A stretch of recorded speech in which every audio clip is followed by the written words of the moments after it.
오늘날 이 사회를 가리켜 정보의 홍수 시대라 말하는 것은 과언이 아닙니다. 특별히 인터넷과 스마트폰의 발달로 인해 우리는 정말이지 상상할 수 없을 정도의 정보를 접하는 세상 속에서 살아가고 있는데요. 스마트폰 화면에 있는 애플리케이션 이미지를 단 한 번만 누르기만 하면 우리를 모든 일간지들을 비롯한 모든 방송국의 뉴스 세계로 들어가게 합니다.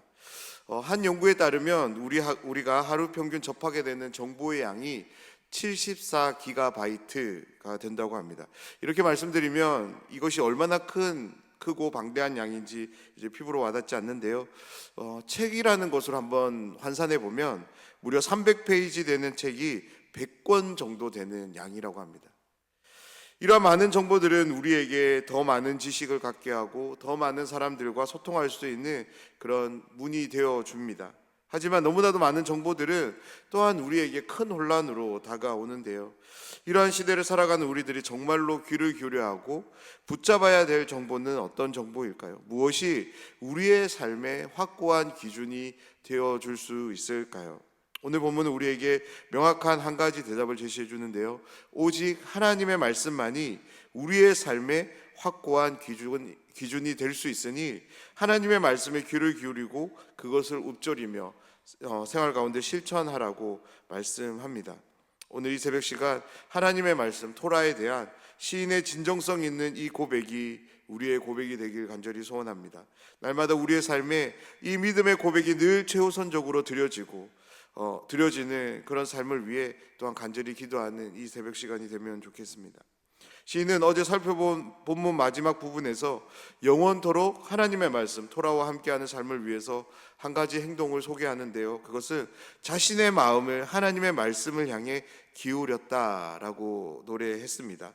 오늘 본문의 시편에서는 어제보다 더 하나님의 말씀에 대한 단호한 입장을 밝히며 시작하는데요. 우리 113절 말씀을 먼저 보면 내가 두 마음을 품는 자들을 미워하고 주의 법을 사랑하나이다 라고 고백하며 시작합니다. 여기서 두 마음을 품는 자들에 대한 의미는 1차적으로는 하나님의 말씀에 전적으로 헌신하지 않고 세상적 유혹에 흔들리는 자들을 의미합니다. 히브리인들에게 마음은 단순한 감정을 유발하는 그런 자리가 아닙니다. 자신의 삶의 의지와 결단이 생겨나는 그런 마음의 중심을 가리키는데요. 그러하게 두 마음을 가진 자들의 의미는 하나님의 언약의 신실함이 아닌 우상 숭배에 빠져서 하나님의 말씀으로 주어지는 언약을 파기한 자들을 의미합니다. 시인은 그런 자들을 미워한다라고 선언하고 있습니다. 사랑하는 여러분, 우리가 언제 두 마음을 갖게 될까요? 다시 말해서 우리는 언제 우상 숭배를 하게 될까요? 하나님의 말씀 외에 다른 무언가가 그럴듯하게 보여질 때입니다. 세속 가치들이 먹음직하고 보암직도 하고 지혜롭게 할 만큼 탐스럽게 보일 때 우리는 두 마음을 품게 되고 우리는 우상 숭배를 하게 됩니다. 우리가 두 마음을 품게 될 때 그 즉시 사라지는 것이 있는데요. 그것은 바로 하나님의 말씀, 토라입니다. 시인의 주변에 하나님의 말씀을 저버리고 우상 숭배에 가담했던 사람들이 있었던 것 같습니다. 하루가 멀다 하고 점점 더 많은 사람들이 하나님 신앙을 버리고 우상 숭배의 길로 나아가는 것이죠. 그러한 광경을 바라보면서 시인은 한 가지를 결정하는데요. 그 결정에 대해 강력하게 자신의 마음을 밝힙니다. 그것은 무엇이냐면 토라에 대한 사랑, 충성의 마음입니다. 시인의 의지는 115절에서 더욱더 고조되는데요. 115절 말씀을 보면 너희 행악자들이여 나를 떠날지어다 나는 내 하나님의 계명들을 지키리로다. 아멘. 시인은 하나님의 말씀 토라를 붙잡기를 힘쓰는데요. 바로 주변에 함께했던 사람들, 이제는 우상 숭배자가 되어버린 그들을 향해 강력한 일침을 토로합니다. 어떻게요? 자신 곁을 떠나는 것을, 그들과의 단절을 강력하게 토로합니다.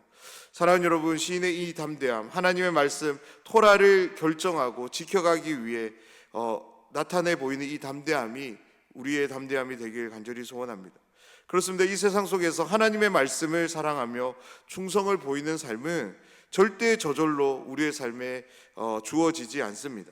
우리의 삶에 하나님의 말씀이 온전히 함께하기 위해서는 오늘 이 시인과 같이 잘라냄, 단절이라고 하는 이 단호한 행동이 반드시 요구됩니다. 그런 점에서 우리의 삶에서 하나님의 말씀의 신실함, 충성됨을 보이기 위해서 어떤 것에 대해서, 그것이 물건이 될 수도 있고요, 사람이 될 수도 있습니다. 그때 망설이지 않는 담대함, 용기가 우리 모두와 함께하기를 주님의 이름으로 축복합니다. 116절 말씀입니다. 주의 말씀대로 나를 붙들어 살게 하시고 내 소망이 부끄럽지 않게 하소서. 아멘. 시인은 하나님을 향해 자신을 붙들어 달라고, 그렇게 살 수 있도록 해 주시기를 간절히 기도합니다. 이 말의 의미는 하나님의 말씀을 자신의 생명의 근원으로 고백하는 것입니다. 히브리인들이 갖고 있는 생명에 대한 개념은 철저하게 하나님과의 관계성에 있습니다. 그렇습니다. 시인은 하나님의 말씀을 통해서 하나님과의 인격적 친밀함을 누리기를 기도한 후 또한 이렇게 기도하는데요, 내 소망이 부끄럽지 않게 해달라고 기도합니다. 이 말의 의미는 하나님의 말씀에 전적인 신뢰를 보이고 있는 자신의 삶, 충성을 보이고 있는 자신의 삶이 절대 부끄러운 삶이 되지 않기를 바라는 기도입니다. 그렇습니다. 시인은 하나님의 말씀 토라를 버리고 우상 숭배에 빠지는 사람들을 보았습니다. 그들이 볼 때 하나님의 말씀 토라의 충성을 보이는 이 시인이 얼마나 미련해 보였을까요? 절대 미련해서 하나님을 버리고 우상 숭배를 선택하는 사람은 아무도 없었을 것입니다. 우상 숭배를 선택하는 모든 사람들 저마다 그들은 현명하고 똑똑하다고 생각했을 것입니다. 그들은 시인이 하나님의 말씀을 읊조리는 것을 볼 때마다 얼마나 핀잔의 말을 했을까요? 그리고 너도 우리와 함께 우상을 숭배하자는 말을 무수히 권했고, 시인은 이 말을 들었을 것입니다. 그런 상황 속에서 시인이 어떤 것을 결정하냐면 하나님의 말씀을 토라를 붙잡는 삶을 결정하는 것입니다. 시인은 하나님의 말씀과 함께하는 삶에 풍성함이 있음을, 꿀보다 더 달콤한 삶이 주어지는 것을 이미 확인했습니다. 그런데 점점 더 많은 사람들이 하나님을 떠나는 상황을 보면서 마음이 흔들릴 수밖에 없었던 거죠. 그래서 시인은 이렇게 기도하고 있는 것입니다. 하나님, 나의 이 믿음이 하나님의 말씀을 붙잡는 삶, 토라의 충성을 보이는 이 삶이 부끄러운 삶으로 드러나지 않기를 원합니다 라고 그런 간구를 하나님께 드립니다. 시인은 자신 앞에 펼쳐진 혹독한 상황에 대해서 계속적으로 이렇게 노래하는데요, 117절입니다. 나를 붙드소서, 그리하시면 내가 구원을 얻고 주의 열매들에 항상 주의하리이다. 아멘. 시인이 무엇을 노래하냐면 하나님께서 자신을 붙들어 달라고 호소합니다. 여기서 시인은 이 말씀을, 이 노래를 명령문을 사용하는데요, 사람이 하나님께 어떻게 명령할 수 있습니까? 라고 묻는다면 절대 그럴 수 없다라고 대답할 것입니다. 그런데 여기서 시인이 하나님을 향해 이렇게 강력하게 촉구하는 이유는 자신의 눈앞에 펼쳐지고 있는 이 상황 속에서 믿음을 지키고 싶어도, 하나님의 말씀을 결정하고 선택하고 의지하고 싶어도 그럴 수 없는 마음이 자신과 함께함을 바라보았기 때문인 거죠. 하나님의 도움을 구하기 위해서 이렇게 명령문으로 강력하게 기도하고 있는 것입니다. 하나님의 붙드심을 통해 시인이 고대하는 것은 구원인데요, 그 구원을 통해서 시인이 하고 싶은 것이 있습니다. 그것이 무엇이냐면 계속적으로 하나님의 말씀, 토라를 바라보는 삶을 사는 것이라고 말씀합니다. 두 마음을 품은 자들과 단절을 보인 시인은 하나님의 말씀에 대한 더 간절함을, 더 사모함을 표현하기를 시작하는데요, 118절 말씀입니다. 주의 율례들에서 떠나는 자는 주께서 다 멸시하셨으니 그들의 속임수는 허무함이니이다. 아멘. 시인은 하나님의 말씀을 경히 여기고 버린 자들의 결말이 어떨지를 말씀합니다. 주님께서 그들을 멸시하실 것이라고 말씀합니다. 여기서 멸시하다의 본래적인 의미는 버리다입니다. 즉 하나님은 자신의 말씀을 저버린 자들을, 버린 자들을 그들이 취한 행동과 동일한 방식으로 행하실 것이라고 말씀합니다. 그리고 그들의 최종적인 결과가 무엇이냐면 허무하게 될 것이라고 말씀합니다. 처음 그들이 우상 숭배를 결정했을 때 그들은 하나님으로부터 얻지 못하는 것들을 얻게 될 것이라는 기대를 가지고 우상을 선택하고 우상에게로 향했습니다. 그런데 그 결과가 어떻게 될 것이라고 말씀하냐면 허무할 것이라고 말씀합니다.